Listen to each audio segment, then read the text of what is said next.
think if you could personify each country's weather systems and imagine that they had weekly meetings, the UK's weather would be like, right, so it's the start of August, summer holidays are starting, let's give them wet and wind for the next month.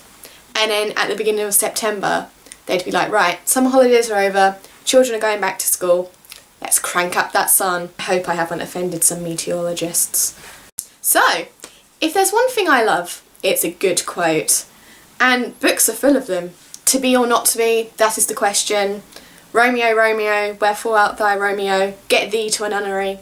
Those are all Shakespeare. Ooh, it's a bit biased. Now, of course, if I was to tell you all my favourite quotes, we'd be here all day. So here are my top 10 favourite quotes from books. At number 10 is Emma, and it is, Mr. Knightley, if I have not spoken, it is because I am afraid I will awaken myself from this dream. At number 9 is The Fault in Our Stars with, oh sweet holy lord, I would ride that one-legged pony all the way round the corral. At number 8 is The Revenger's Tragedy. Has not heaven an ear, is all the lightning wasted.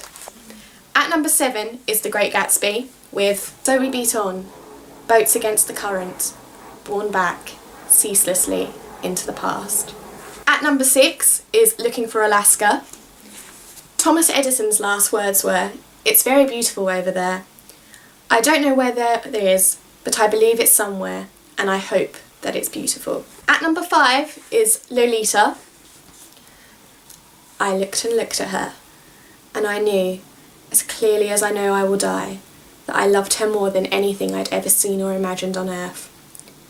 She was only the dead leaf echo of the nymphette from long ago, but I loved her, this Lolita, pale and polluted and big with another man's child. She could fade and wither, I didn't care. I would still go mad with tenderness at the mere sight of her face. At number 4 is The 5 People You Meet in Heaven. Fairness, he said, does not govern life and death. If it did, no good person would ever die young. Number 3 is from Eleanor and Park. Eleanor was right. She didn't look nice. She looked like art. And art wasn't supposed to look nice. It was supposed to make you feel something. Number 2 is from The Hitchhiker's Guide to the Galaxy. Beginning, the universe was created. This made a lot of people very angry and has been widely regarded as a bad move. And number 1, my favourite quote ever from a book, is from The Chronicles of Narnia, The Last Battle. And for us, this is the end of all stories. And we can most truly say they lived happily ever after. But for them, it was only the beginning of the real story. All their life in this world and all their adventures in Narnia had only been the cover and the title page. Now at last, they were at the beginning of chapter 1 of the great story which no one on earth has ever read, which goes on forever, in which every chapter is better than the one before.